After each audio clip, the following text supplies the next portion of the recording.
On a quiet Sunday evening in September, while I stirred a pot of beef stew that had been simmering for 3 hours, my son told me he'd been waiting years to get rid of me.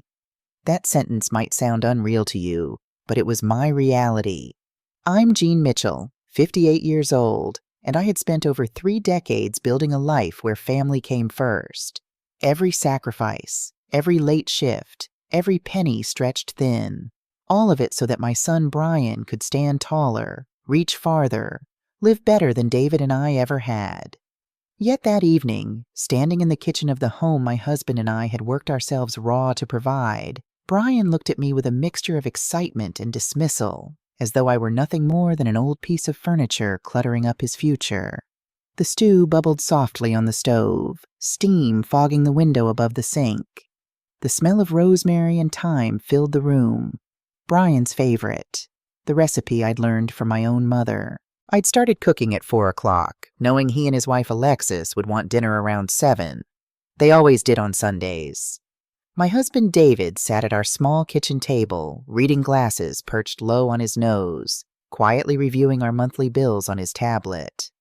At 60, his hair had gone completely silver, but his hands were still steady. We'd learned to stretch every dollar over the years, and though our bodies ached more than they used to, we never complained. That was just life. That Sunday was supposed to be peaceful, uneventful, a quiet pocket of calm before another work week began. Then the front door burst open. Brian strode into the kitchen with Alexis at his side, their laughter too loud for the hour, too sharp for the peaceful atmosphere. They didn't pause to greet us. Didn't notice the stew or the carefully set table. Didn't see the home that sheltered them. They saw only their own excitement, their own glow. In Alexis's hand, a lottery ticket fluttered like a victory flag. Her perfectly manicured nails, the ones I'd paid for last month when she said the salon was essential for her mental health, gripped the paper so tightly it crumpled at the edges. "$2 million!" she shouted, breathless, her eyes shining with something that made my stomach tighten. "We've won $2 million. My ladle froze mid-stir. For a moment I thought I'd misheard. The kitchen felt suddenly smaller, the air thicker. "What?" David's voice was quiet, but I heard the confusion in it. Brian slammed his palm against the table, making the salt shaker jump. He was grinning, the kind of grin I hadn't seen since he was a little boy on Christmas morning. "Finally," he said, his voice cracking with emotion. "Finally, we're free. We don't have to keep living like this anymore." Like this. The words landed in my chest like stones. What exactly did he mean by that? The house we'd mortgaged our future to buy? The meals I cooked every single day? The electricity bill that came in my name, paid from my account, month after month after month? I opened my mouth to ask, but Alexis cut me off. She leaned against the counter, her designer sneakers, the ones Brian bought on our credit card 3 months ago, promising to pay us back, leaving scuff marks I'd scrub away later. She looked around our kitchen the way someone might eye furniture at a yard sale, items too outdated to bother keeping. "You two should probably start packing soon," she said with a sweetness that felt worse than outright cruelty. "We're going to need space for our next chapter. There's just no room for you here anymore. We need peace and quiet, you know? Time to really enjoy this." As if they were doing me a favor. As if shoving me out of the home I'd built, the walls I'd painted, the garden I'd tended in the brutal heat of July while they stayed inside with the air conditioning cranked to 65 degrees on my dime, was some kind of gift. I nodded slowly, my lips pressed tight. I didn't trust myself to speak. One word and everything I was feeling might come pouring out. Anger, hurt, disbelief. David closed his tablet with careful precision. His silence was steady, a shield he'd learned to carry over 40 years of marriage. But I saw the flicker in his eyes, the hurt he would never voice out loud. My husband has always believed that numbers tell the truth. Profit margins, mortgage rates, compound interest. But that night, the truth was written on our son's face. Contempt, dressed up as independence.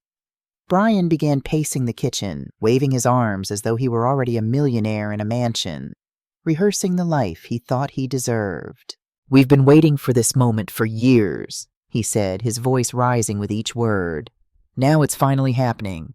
We don't have to rely on anyone anymore. We don't have to feel stuck. He stopped pacing and looked directly at me. You know what, Mom? No offense, but you and Dad, you're boring. We need to actually live. Boring. My heart clenched at that word. All those nights I'd stayed awake, sick with worry when he was a teenager out past curfew. The double shifts I worked at the hospital so he could go on the 8th grade trip to Washington, D.C. The birthdays I planned down to the smallest detail, every balloon tied, every cake frosted with his favorite characters, every friend invited. Boring. As if love, sacrifice, and steady presence could be dismissed as dull the moment he tasted even the idea of wealth. Alexis giggled at his words, sliding her arm around his waist and nodding like his personal echo. Exactly, she said, looking at me with those cold blue eyes. We've been carrying you guys for way too long. It's time for us to enjoy life. Just us. Young, free, fun. Not weighed down by... Her eyes flicked to me, then to David. She didn't finish the sentence. She didn't have to. I knew the word she meant. Old. We were baggage in their story. A footnote they wanted to erase. I swallowed hard, forcing down the burn of tears that threatened to rise. I wouldn't give them the satisfaction of seeing me break. Not now. Maybe not ever. David reached across the table, his weathered hand brushing mine. It was the smallest gesture, but it steadied me. A quiet reminder. We still had each other. Dinner that night was torture. Brian and Alexis sat at the table scrolling through their phones, laughing at messages, making plans for resorts and new cars and the spectacular future they thought was waiting for them. They talked about throwing parties, about finally hosting real friends without us hovering. They didn't eat a single bite of the stew I'd cooked. Didn't even thank me for setting the table. When they finally left the kitchen around 9 o'clock, Alexis called over her shoulder, her voice sing-song and casual. Oh, by the way, Friday. You should be out by Friday. We'll have the locksmith come Saturday just to be safe. Thanks for understanding. Thanks for understanding. The phrase twisted in my stomach like a knife. I wanted to scream, to demand how they could be so heartless, so blind. But my voice stayed locked in my throat, trapped behind years of biting my tongue, of keeping the peace, of being the good mother who never made waves. Instead, I cleared the bowls they hadn't touched. I rinsed them in the sink, letting the water run hotter and hotter until it scalded my hands. The steam blurred my vision, and I told myself it was only the heat making my eyes water. Just the heat. Nothing more. That night, David and I sat together in the guest room, the small bedroom at the back of the house that used to be Brian's when he was young. The shelves still held a few of his old books, their spines cracked and faded. A plastic bin in the corner contained toys he'd outgrown, but I'd never had the heart to throw away. Now those same shelves would hold our lives, packed into boxes. The Wi-Fi had already gone dark. Brian had changed the password without telling us, cutting us off from the one small convenience we'd shared. A message from him lit up my phone at 10:47 p.m. Hey, can you drop your keys on the kitchen table before you leave? Sooner is better. A heart emoji, as if that made it kind, as if digital affection could erase the cruelty of his words. Every text, every careless comment, every dismissive wave of his hand, they all added up to one clear message. You are not wanted here. I set my phone face down on the nightstand and stared at the ceiling. The house settled around us with its familiar creaks and groans, sounds I'd memorized over 23 years of living here.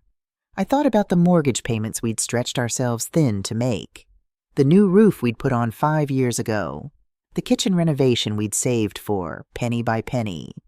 This house was supposed to be our security, our foundation. Now it felt like a trap. David's voice broke the silence. We should check the paperwork, he said quietly.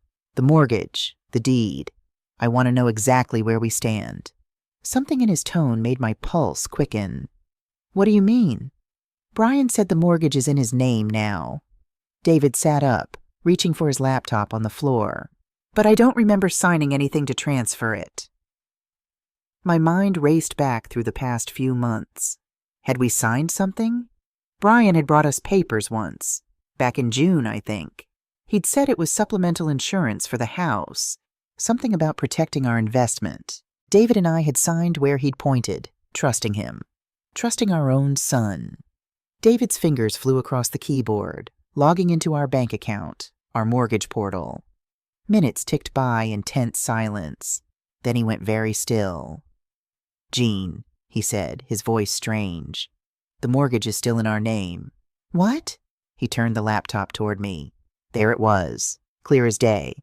Our names, our account number, our responsibility. Payment due, October 1st. Amount $1,850. But he said, I couldn't finish the sentence. He lied. David's jaw tightened. Or he assumed. Or he applied and didn't tell us it wasn't approved. Either way, we're still legally responsible for this house. The room felt like it was tilting. If we were still responsible for the mortgage, and Brian was demanding we leave, then what? We'd be paying for a house we didn't live in? A house where our son and his wife were enjoying the space we'd created, while we— "How much do we have in savings?" I asked, though I already knew the answer. $31,000, David said. That's it, our entire retirement fund. $31,000. We'd scrimped and saved for decades to build that cushion. It was supposed to carry us through our later years, when our bodies couldn't work anymore.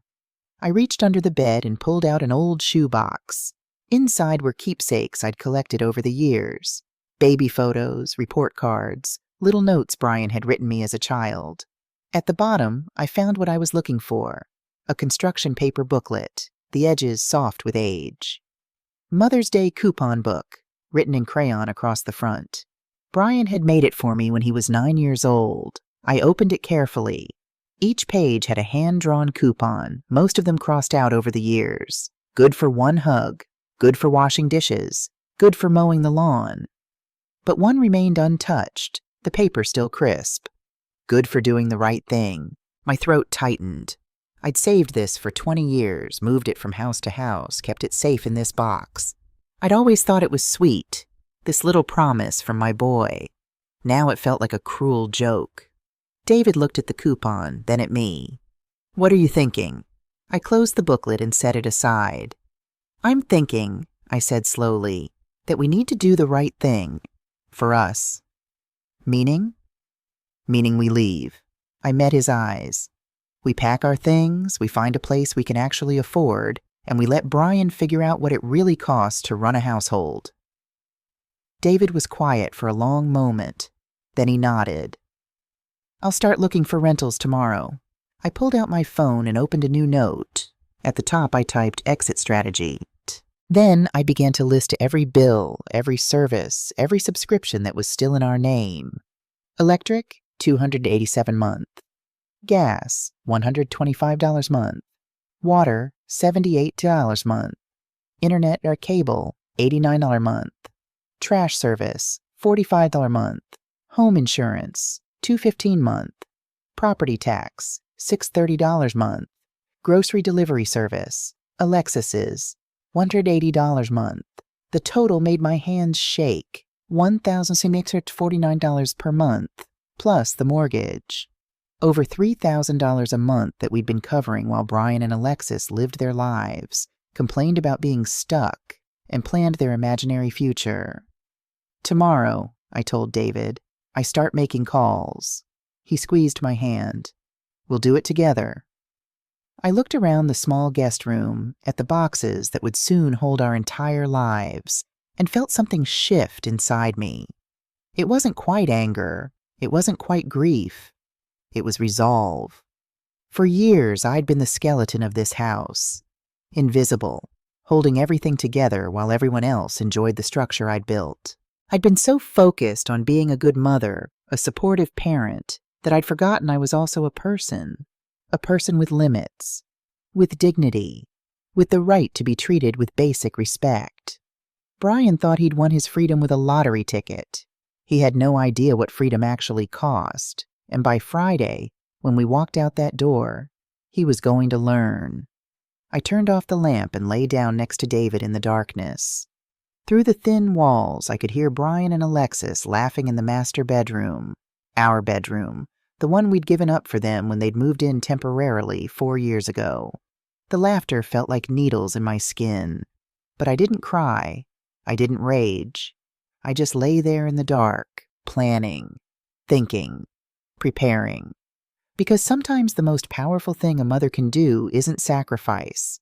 It's stepping back and letting her child face the consequences of their choices, even when it breaks your heart. Tuesday morning arrived cold and gray, the kind of September day that promised rain. I woke at 5:30, my body clock still set to the nursing shifts I'd worked for 30 years before retiring. David was already up, coffee brewing in the kitchen. We didn't discuss what we were about to do. We simply began. At 9 o'clock sharp, I dialed the electric company. "Good morning, this is Patricia with Valley Electric. How can I help you today?" "Yes, I need to cancel service at 428 Maple Drive, effective this Friday at 5 p.m. There was a pause. "And will you be transferring service to a new location?" "Yes, please. I'll give you that address." My voice was steady, calm, as though I were ordering groceries, not dismantling the infrastructure of my son's life. The representative took down the information efficiently. "Okay, Mrs. Mitchell, you're all set. Your final bill will include a deposit refund of $140. That'll be mailed to your new address within 2 weeks." $140. Money I'd given them years ago that I'd completely forgotten about. "Thank you," I said, and ended the call. David looked up from his own laptop. "One down?" "One down." Next was the gas company, then water, then internet and cable. Alexis would lose her streaming services and her precious Wi-Fi. The phone plan that included both their lines. The meal delivery service she'd signed up for, just until we get on our feet, which had now run for 18 months straight. With each call, I felt something loosening in my chest. These weren't acts of revenge. They were simply the truth. These services belonged to us. We paid for them. We had every right to take them when we left. By noon, I'd made 11 calls. My list was nearly complete. David had been busy, too. "I found a place," he said, turning his laptop toward me. "It's small. 2 bedrooms, 1 bath. But it's clean, and it's ours. 15 miles from here. $1,200 a month." I looked at the photos. A modest ranch house with white siding and a small front porch. A maple tree in the yard, its leaves just beginning to turn gold. It wasn't much, but the porch light in the photo was on, and somehow that detail made my throat tight. Someone had left a light on for us. "When can we move in?" I asked. "Friday morning. The landlord said he'd have it ready by 8 a.m. Perfect timing. Brian wanted us out by Friday. We'd be gone before he knew what hit him. Wednesday was for packing. I moved through the house like a ghost, sorting through 23 years of accumulated life. The hardest part was deciding what was truly ours. The dining room table? We'd bought it, but Brian had mentioned how much he loved it. I left it.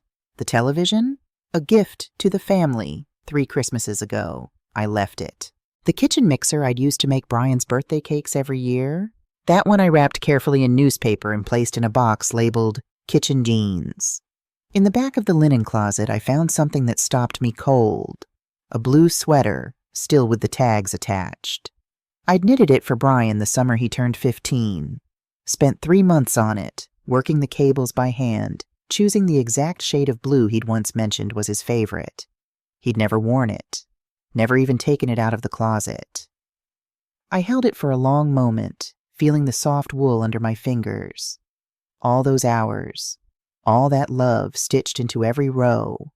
Then I folded it carefully and placed it on his bed with a note. "I knitted this when you said blue was your favorite color. I hope you find the warmth you're looking for. Mom." Brian came home that evening around 6. He walked past the boxes stacked in the hallway without a word, went straight to his room, and closed the door. 30 minutes later, he and Alexis left for dinner, some restaurant downtown where they were celebrating. Celebrating our departure, I supposed. Alexis paused in the doorway on her way out. "You're really going through with this? The whole dramatic exit thing?" I was taping up a box of photo albums. I didn't look at her. You asked us to leave by Friday. We're leaving by Friday. I didn't think you'd actually... She stopped herself, shook her head. Whatever. Your choice. After they left, David found me in the garage, sitting on an overturned bucket, crying for the first time since Sunday. Hey, he said softly, kneeling beside me. We're doing the right thing. Then why does it hurt so much? He didn't have an answer for that. He just held my hand until the tears stopped. Friday morning arrived too quickly, and not quickly enough. The moving truck pulled up at 6 a.m., 2 hours before Brian's alarm usually went off. I'd hired a small company, just 2 guys with a truck, Jake and Tommy. They were efficient and kind, asking no questions about why 2 people in their late 50s were moving out of such a nice house. We were loading the last of the boxes when Brian appeared in the doorway, wearing sweatpants and an old t-shirt, his hair sticking up in every direction. What the hell is going on? His voice was thick with sleep and confusion. We're moving, David said simply, carrying a lamp to the truck. Wait, you're leaving now? Like right now? Brian stepped onto the driveway, barefoot on the cold concrete. I thought you'd need more time. I thought we'd... You thought wrong. I handed another box to Jake. You said Friday. It's Friday. Alexis appeared behind Brian, her silk robe wrapped tight against the morning chill. She looked at the truck, at the boxes, at us, and her face went from sleepy to panicked. You're taking everything.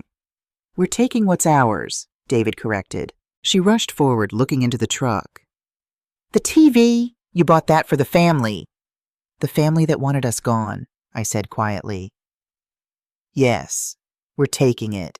Brian ran a hand through his hair, his eyes darting between us and the truck. This is insane. You can't just, Mom, Dad, let's talk about this. No. The word came out harder than I intended. No more talking, Brian. You talked. You told us exactly how you felt. Now we're responding. But I didn't mean... I held up a hand, stopping him. From my purse, I pulled out a manila envelope and handed it to him. Everything you need is in here. Account numbers for all the utilities, phone numbers for the companies, instructions for setting up new service. He took the envelope like it might explode. What do you mean, new service? Everything disconnects at 5 p.m. today, David said. The electric, gas, water, internet, trash collection, all of it. Alexis grabbed the envelope from Brian's hands and tore it open. Her eyes scanned the list and the color drained from her face. These bills, this can't be right. $2,000 a month? $2,470 actually, I said. Not including the mortgage, property tax, or home insurance. Those bills will be coming to you now. The mortgage? Brian's voice cracked. What are you talking about? The mortgage is in my name. David pulled out his phone and showed Brian the screenshot he'd taken from our bank portal. No, son, it's not. It's still in our name. Always has been. I watched the realization hit him like a physical blow. His mouth opened, closed, opened again. But I signed papers. The bank said, maybe you applied, David said. Maybe you thought it was approved, but it wasn't. You're living in our house, Brian. You always have been. Alexis was still staring at the list of bills, her perfectly manicured hand shaking slightly. We can't afford this. Then I suggest you figure something out, I said, because we're not paying it anymore. Brian grabbed my arm, not hard, but desperate. Mom, please, we messed up, okay? We got excited about the lottery and we said things we didn't mean. But you can't just abandon us. I looked down at his hand on my arm, then back up at his face. This close, I could see the boy he used to be, the child who'd cried when he scraped his knee, the teenager who'd hugged me after getting his driver's license, the son I'd loved with every atom of my being. But I could also see the man who'd called me boring, who'd laughed while his wife changed our Wi-Fi password, who'd demanded we leave by Friday without a second thought. Brian, I said softly, removing his hand. You're not a child anymore. It's time you learned what it costs to be an adult. Jake approached carefully. Ma'am, we're all loaded up. Ready when you are. I nodded and turned toward David's car, parked behind the moving truck. Mom, Brian's voice was rising now, taking on an edge of anger. You can't do this. What about family? What about taking care of each other? I stopped and turned back. You told me you'd been waiting years to get rid of me. I'm simply granting your wish. That's not... I was just... He looked helplessly at Alexis, who was still staring at the bill list like it was written in a foreign language. Good luck, Brian, David said, and his voice was kind despite everything. You're going to need it. We got in the car and pulled away, following the moving truck down Maple Drive. In the rearview mirror, I watched Brian standing in the driveway, the envelope dangling from his hand, his mouth still moving, though I couldn't hear the words. Alexis had gone back inside. The rental house was exactly as pictured, small, clean, and blessedly empty. Our furniture looked lost in the modest rooms, but there was something peaceful about the space. No one here resented our presence. No one was counting the days until we left.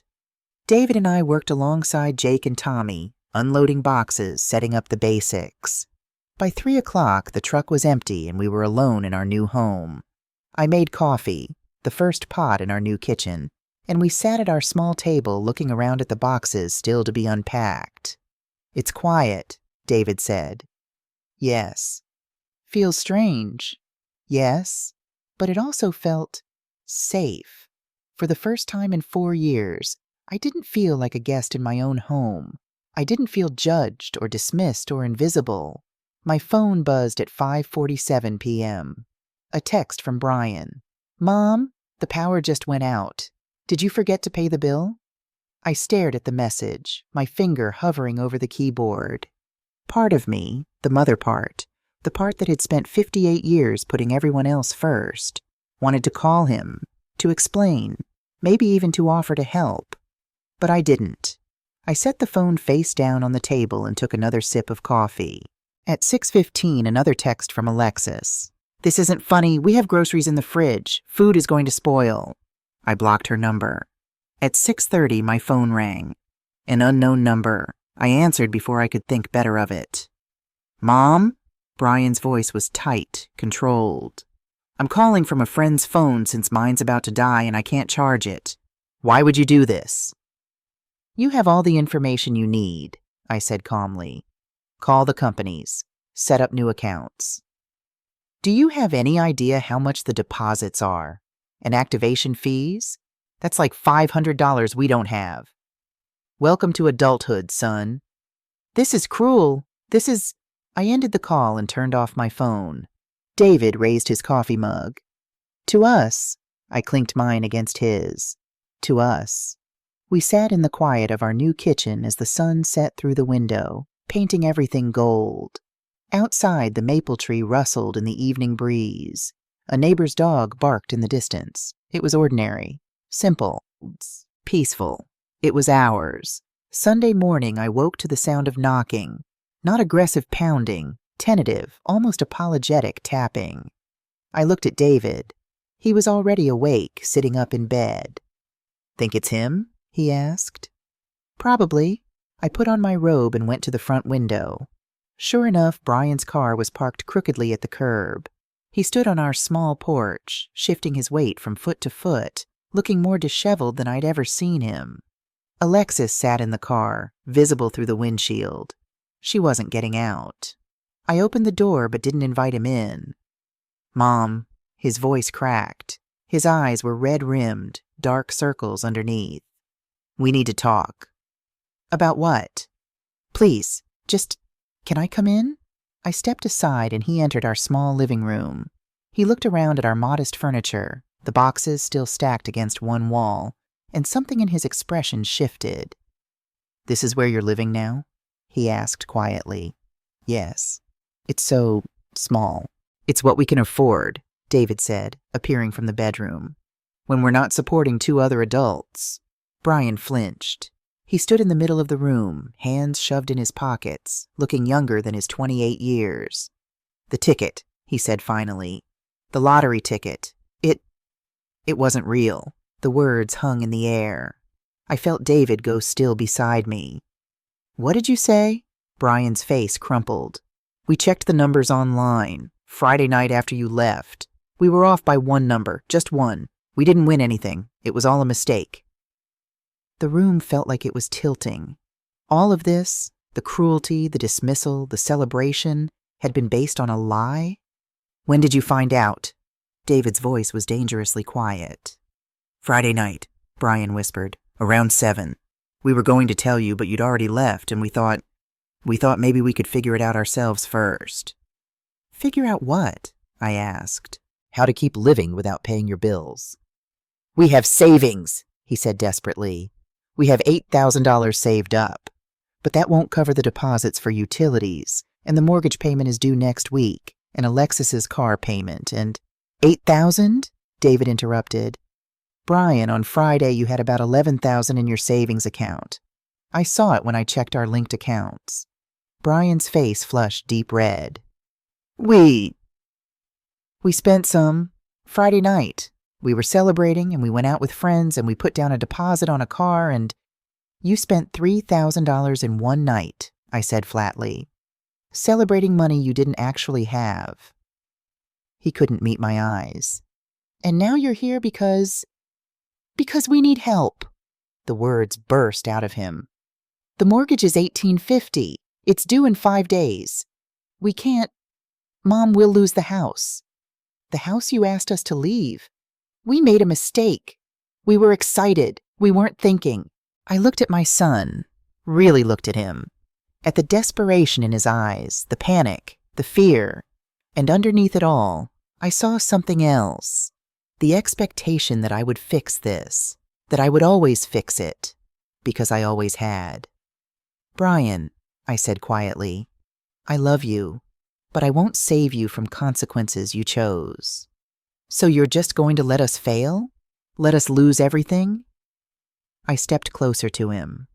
"You wanted independence. You wanted us gone. You have both now. What you do with them is up to you." His expression changed then, shifting from pleading to something harder. "Fine. When we're homeless and living in our car, that'll be on you. You'll have to live with that." "No," David said firmly. "That'll be on you. You're the one who kicked out the people paying your bills. You're the one who spent $3,000 you didn't have. You're the one who has to face that." Brian's hands clenched into fists. "I can't believe this. My own parents turning their backs when I need them most." "We're not turning our backs," I said. "We're stepping aside so you can finally grow up." He stared at us for a long moment, his jaw working. Then he turned and walked out, slamming the door behind him. Through the window, I watched him get back in the car. Alexis leaned toward him, talking rapidly, her hands gesturing. Then the car peeled away from the curb, tires squealing. David put his arm around my shoulders. We stood there in the quiet of our small living room, and I realized I wasn't crying. I wasn't angry. I was just done. "Come on," David said gently. "Let's have some breakfast." As we made eggs and toast in our tiny kitchen, my phone, which I'd turned back on, buzzed with a new message. It was from Brian's Aunt Linda, David's sister. "Brian called me crying. Says you kicked him out and he's going to lose his house." "What's going on?" I showed it to David. "The campaign has begun," he said quietly. I knew what would come next. The calls from relatives, the social media posts, the attempts to paint us as the villains in this story. Let them come, I thought.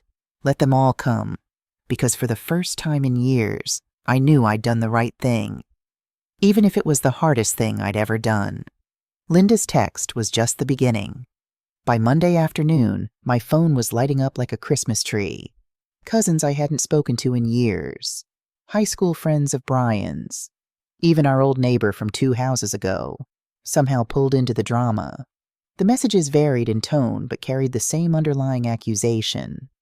"Jean, Brian says you abandoned them? That doesn't sound like you. Heard you kicked the kids out. There must be more to the story. Family is family, Jean. Whatever happened, you need to fix this." I didn't respond to any of them. What could I say? That my son had called me boring and demanded I leave my own home? That he'd spent years living off us without a word of thanks? The truth sounded petty when reduced to text messages, but Alexis had no such reservations. Tuesday morning, my friend Carol called. "Jean, honey, you need to see what's on Facebook." I didn't have Facebook anymore. I deleted it years ago after getting tired of seeing people's highlight reels. But Carol read me the post. Sometimes the people who are supposed to love you unconditionally turn out to be the most conditional of all. We're going through the hardest time of our lives, and the people who raised us have completely turned their backs. I guess money and pride matter more than family to some people. Heartbroken doesn't even begin to cover it. Hashtag fake family help abandoned her when it rains. Below it, Alexis had posted a photo of herself looking sad, sitting on the floor of what appeared to be a nearly empty room. Strategic lighting made her look vulnerable, sympathetic. "There are 73 comments already," Carol said gently. "Most people are supporting her. They don't know your side." "I know. Don't you want to defend yourself?" I thought about it. Imagined typing out our whole story, justifying every decision. But what would that accomplish? People would pick sides. Family would fracture. And at the end of it all, Brian and Alexis would still need to learn to stand on their own. "No," I said. "Let them think what they want." "Jean, Carol, I spent 4 years being invisible in that house. Cooking meals no one ate. Paying bills no one acknowledged. Being background noise in my own life. I'm done performing for an audience." She was quiet for a moment. "You sound different." "I feel different." After we hung up, I went for a walk around our new neighborhood. The maple tree in our yard was fully gold now, leaves drifting down with each breeze. An older woman 2 houses down was weeding her garden. She waved and I waved back. No one here knew my story. No one was judging me. It felt like freedom. Wednesday brought a new post from Alexis, a photo of food bank boxes with the caption, "When your own family turns their back, strangers show more kindness. Grateful for community support. Blessed God is good." David saw it when his nephew forwarded it to him, asking if everything was okay. "She's shameless," he muttered, showing me his phone. "They have $5,000 in savings, and she's posting pictures of charity food. It's all for show. Everything with her is for show." But even knowing that, it stung. The comments were worse. "I can't believe parents would do this." "Praying for you both. Family should be there no matter what." Some people forget what it means to sacrifice for your kids. That last one made my jaw clench. Sacrifice. As if they had any idea what we'd sacrificed. By Thursday, Brian had joined in with his own post. Learning who really has your back when times get tough. Sometimes it's not the people you expect. Sometimes family is who you choose, not who you're born to. David's sister Linda commented, "Call me, honey. Let's talk." His friend Tyler added, "Blood doesn't mean loyalty, bro. You're better off." I closed my eyes and breathed deeply. Stay the course, I told myself. This storm will pass. Friday afternoon, I was sorting through a box of old photos when the mail arrived. Among the grocery store circulars and credit card offers was a letter from Bank of America, forwarded from our old address. It was addressed to Jean and David Mitchell, with our old address printed in the window. I opened it, expecting maybe a promotional offer. Instead, I found, "Notice of missed payment. Account number 77420883. My heart stuttered. I checked the account number against our records. This wasn't Brian's mortgage application. This was our original mortgage, the one we'd opened 23 years ago. The one Brian had claimed was now in his name. "Dear Mr. and Mrs. Mitchell, our records indicate that payment for September 2024 was not received. Your account is now 15 days past due. Please remit payment of $1,000 immediately to avoid late fees and negative credit reporting." My hands started shaking. I read it again, then again. We'd missed a payment, but we hadn't made the September payment because Brian had told us the mortgage was transferred. He'd shown us papers. We'd signed them. He'd said it was done. I grabbed my laptop and logged into our bank account. Pulled up the mortgage portal. There it was, clear as day. Jean Mitchell and David Mitchell. Account holders. Responsible parties. The mortgage had never been transferred. David came in from the garage and found me sitting at the table, the letter in one hand, my other hand pressed against my mouth. "Gene, what's wrong?" I couldn't speak. I just handed him the letter. He read it, his face going pale. Then he sat down heavily in the chair across from me. "Call them," he said quietly. "Call the bank." My fingers fumbled with my phone. It took 3 tries to dial the number correctly. "Bank of America, this is Jennifer. How may I help you?" "Yes, I'm calling about account number 77420883. I received a late payment notice, but I thought this account had been transferred to someone else." "Let me pull that up for you, ma'am." Computer keys clicked in the background. "Okay, I see here. There was an assumption application filed on June 12th of this year. Is that what you're referring to?" "Yes. My son. It was supposed to transfer to him." More clicking. "I see. Unfortunately, that application was denied on August 15th. The assuming party didn't meet our credit requirements, credit score below 620, and debt-to-income ratio was too high." The room tilted. "Denied? When did you notify us?" "A denial letter was mailed on August 15th to the property address. That would be 428 Maple Drive." "And who would have received it?" "Whoever lives at that address, ma'am. The letter was addressed to the property occupants as well as to you and your husband." Brian had gotten the letter 2 months ago. He'd known the transfer was denied, and he'd said nothing. "So the mortgage is still in our name," I said, my voice strange and distant. "Yes, ma'am. You and David Mitchell remain the legal owners and responsible parties. The current balance is $178,430. Your September payment of $1,850 is now 15 days past due. Would you like to make a payment today?" I need to think about this. Can I call you back?" "Of course. But please be aware that after 30 days past due, we begin foreclosure proceedings." I ended the call and looked at David. He knew the mortgage was still in our name. David's face had gone hard, the way it only did when he was truly angry. He intercepted the denial letter. He deliberately let us think it was transferred. Why would he? But I knew why. He thought we'd keep paying, even after we left. He thought we'd never let our credit be destroyed. David pulled up our bank account on his phone. "Gene, we can't afford this.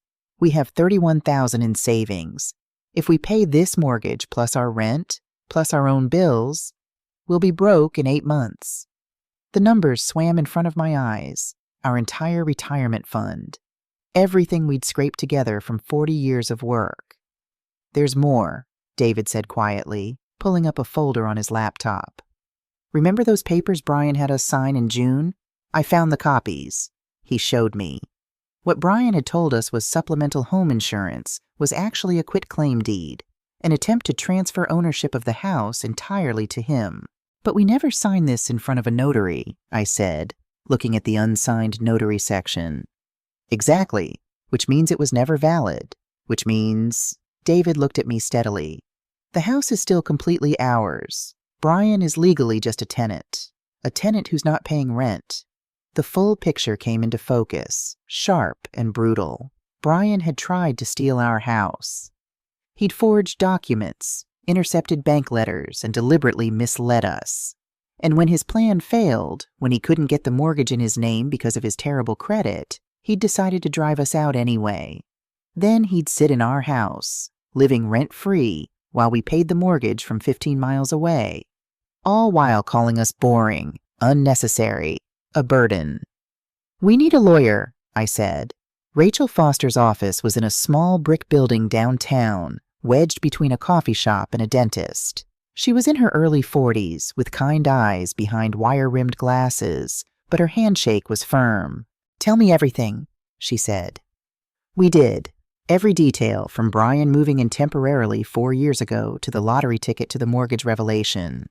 Rachel took notes on a yellow legal pad, her expression neutral but focused. When we finished, she sat back in her chair. "First, let me be clear. This is financial abuse. The fact that it's coming from your son doesn't change that legal reality." The words hit me like a slap. Abuse. My son was abusing us. You have several options, Rachel continued. 1, you can formally evict Brian. Give him a 30-day notice and reclaim your property. He's our son, I said quietly. I understand. 2, you can sell the house. You own it outright, minus the mortgage. You have every legal right. Use the equity to secure your own financial future. David and I looked at each other. We'd bought that house when Brian was 5 years old. I'd painted his bedroom 3 times as he grew, from dinosaurs to superheroes to plain blue. I'd measured his height on the doorframe every birthday, but those memories belonged to a different child, not the man who'd tried to steal from us. 3, Rachel said gently. You continue as you are. Keep paying the mortgage. Hope Brian comes around.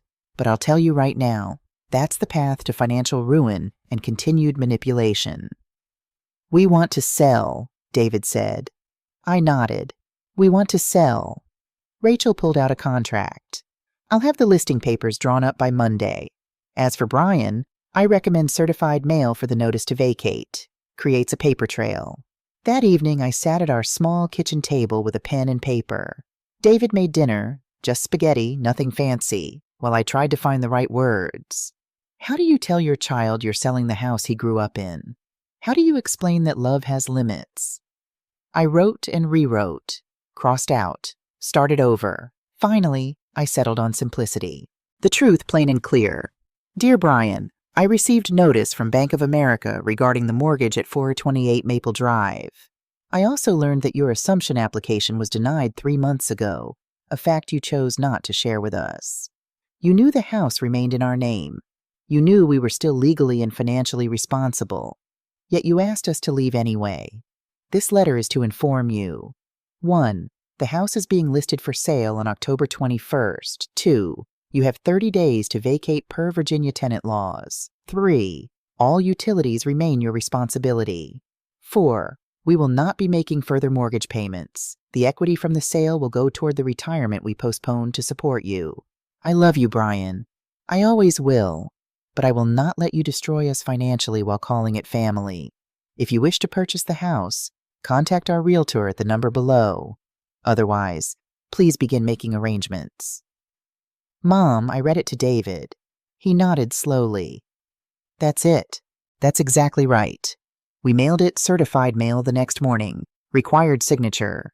2 days later, the tracking showed. Signed by Alexis Mitchell. The knock came on Tuesday evening, just as David and I were finishing dinner. It wasn't tentative this time. It was hard, demanding. I looked through the peephole and saw Brian. But he wasn't alone. Behind him stood Alexis, her sister Madison, a younger, blonder version of Alexis, and Brian's friend Tyler, the one who'd been so supportive on Facebook. Should we answer? David asked. Yes, let's hear what they have to say. I opened the door but didn't invite them in. You're selling our house? Brian's face was red, his voice already raised. My house, I said calmly. My name on the deed. Alexis pushed forward. You're making us homeless. Do you even hear yourself? Madison stepped up beside her sister.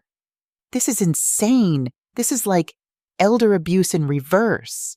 Parents are supposed to help their kids. Tyler crossed his arms. Yeah, this is really messed up. Parents are supposed to sacrifice. David moved to stand beside me. We sacrificed $106,000 over 4 years. How much more do you want? The number landed like a bomb. Brian's mouth opened, closed. You're making that up. I pulled out my phone, showed him the spreadsheet David had created. Every bill, every payment, every expense. 4 years of transactions, highlighted and totaled. Every single dollar documented, I said. Alexis's face went white as she scrolled through the numbers. Then her expression hardened. We were building our lives. You were supposed to support that. That's what parents do. Support, yes, I said. Bankroll while being insulted and dismissed? No. We were excited about the lottery, Brian shouted. People say things when they're excited. You called us boring, David said quietly. A burden.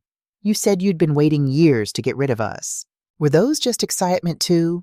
Tyler stepped closer, his voice aggressive. You know what? Y'all are cold. My parents would never do this. Family is family. Then go ask your parents for help, David said evenly. Dude, Tyler said to Brian, they're toxic. You don't need them. Something inside me snapped. Stop. The word came out louder than I intended. Everyone went quiet. For 4 years, I said, my voice shaking now, I cooked meals you didn't eat. I paid bills you didn't see. I cleaned messes you didn't notice. I was the skeleton of that house, invisible, holding everything together while you enjoyed what I built. Mom, Brian started. No, you wanted independence? I'm giving it to you. You wanted us gone? We're gone. You wanted to live your life?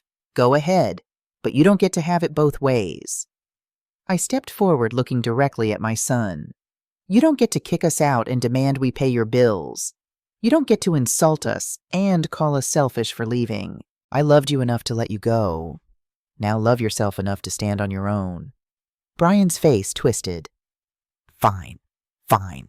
We'll figure it out. But don't come crying to us when you need help someday. When you're old and sick and need someone to care about you, remember this moment. Alexis's voice was vicious. You're going to die alone, both of you, and your precious grandson. The word hit me like ice water. He'll never even know you existed. I froze. What grandson? Alexis's hand flew to her mouth. She'd made a mistake, and she knew it. Brian turned on her. Are you kidding me right now? Alexis, I said slowly, are you pregnant? She looked at Brian, her eyes wide with panic. Then her face crumpled and she nodded. The world seemed to tilt sideways. How far along? 14 weeks, she whispered. 14 weeks. They'd known for at least 6 weeks. Through the lottery, through kicking us out, through everything. You were going to have a baby, I said, my voice breaking. And you were never going to tell us? Brian's face was red, defensive. You would have tried to control everything. I would have loved him, I said, tears streaming down my face now. The way I loved you, before you learned to see that love as weakness. David's hand found mine, squeezed tight. You were planning to erase us, David said quietly. Even before the lottery, even before the fight, you were going to keep our grandchild from us. Tyler and Madison had gone quiet, suddenly uncomfortable. This had gotten too real, too raw. So you're just going to let everything fall apart? Alexis said, her voice rising again. After all we've done for you? The laugh that escaped me was sharp, bitter. What you've done for me. We let you live with us. In my house. My voice rose to match hers. In the house I paid for. You've given me nothing but contempt disguised as tolerance. Madison grabbed Alexis's arm. Come on, let's go. No, Alexis shook her off. They need to hear this. You're going to regret this. Both of you. When that baby comes and you're not part of his life, you'll understand what you threw away. Brian's voice was cold now, final. When the house sells, we're done. Completely. You'll never meet him. Never. They turned and left, Tyler trailing behind them with one last disgusted look. The door closed. The silence was deafening. I collapsed onto the couch, my whole body shaking. Not from anger, from grief, from the knowledge that somewhere inside Alexis was a baby, my grandchild, that I might never hold. David sat beside me, pulled me close.